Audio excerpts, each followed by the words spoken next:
Hey friends, and well, let me be honest, probably before this video is over, some of you will consider me as an enemy.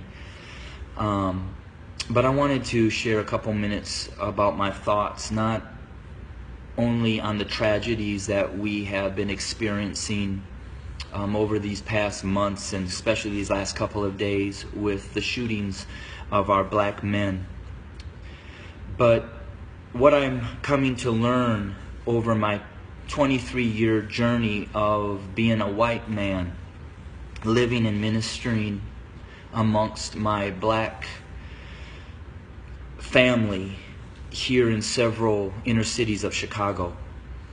And I'm going to speak very black and white because, let's be honest, it's a black and white issue.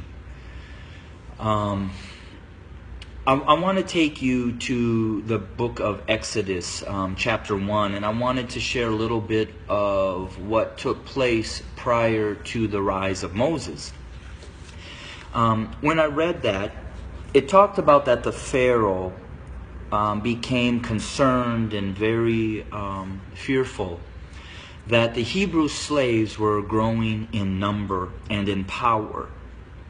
So in order to maintain their oppression, he put upon them great labor. He put upon the Hebrew slaves cruelty to keep them down. However, they still grew. And so he brought together some midwives, and he instructed them that when a Hebrew boy was born, kill him. Well, these midwives did not follow, and the Hebrew slaves continued to grow. Eventually, the Pharaoh became so hatred and towards those Hebrew slaves that he made a decree.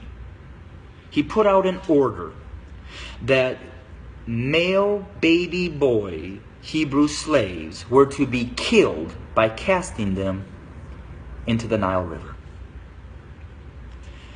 Let's look at America.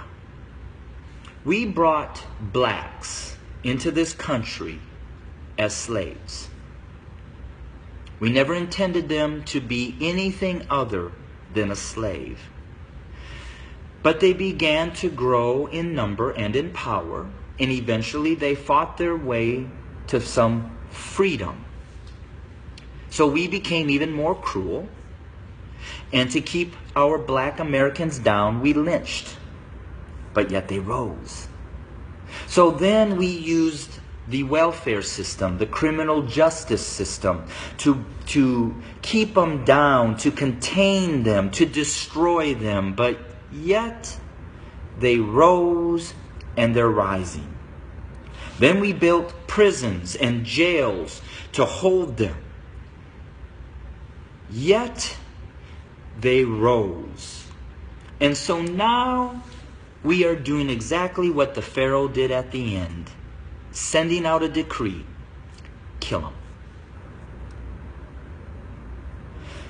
So until we admit that when we wrote this Constitution that all men are created equal, that we never intended to include our black brothers and sisters, our nation may end up facing exactly what the Egyptians faced when they refused to let God's people go.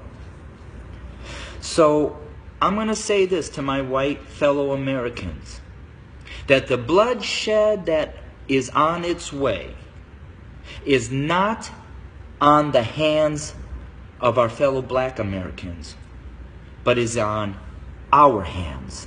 We are the ones that are refusing to let God's people go. We are the ones that are refusing to acknowledge that we do not value our black brothers and sisters as equal individuals or equal Americans as us white men. And to my black brothers and sisters, the racial issues, as I've said, have been there from the very foundation. But why do we see it more? Because there's a shifting. See, us white men have been at the head since the foundation. But we've had a black president. And you know, we've done everything in our power to keep him from really changing things.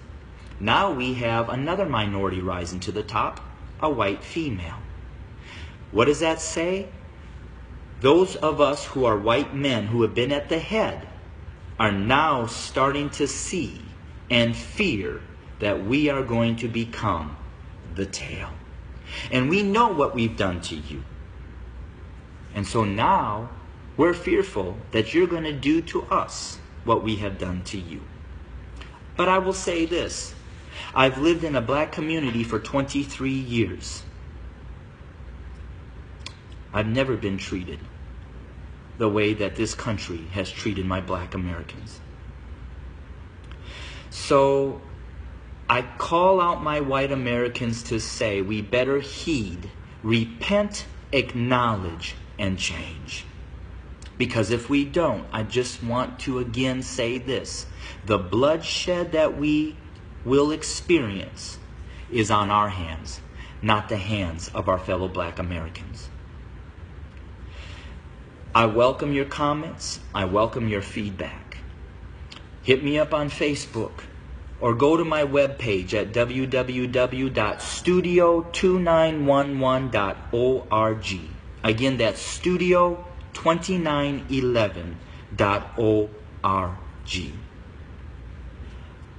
I don't necessarily know the answer, except for us white Americans need to repent, acknowledge the lies that we have taught, acknowledge our value system of equality. It is not here, and it does not include our black brothers and sisters. And we need to change, and we need to change now. Thanks for your time. Bless you.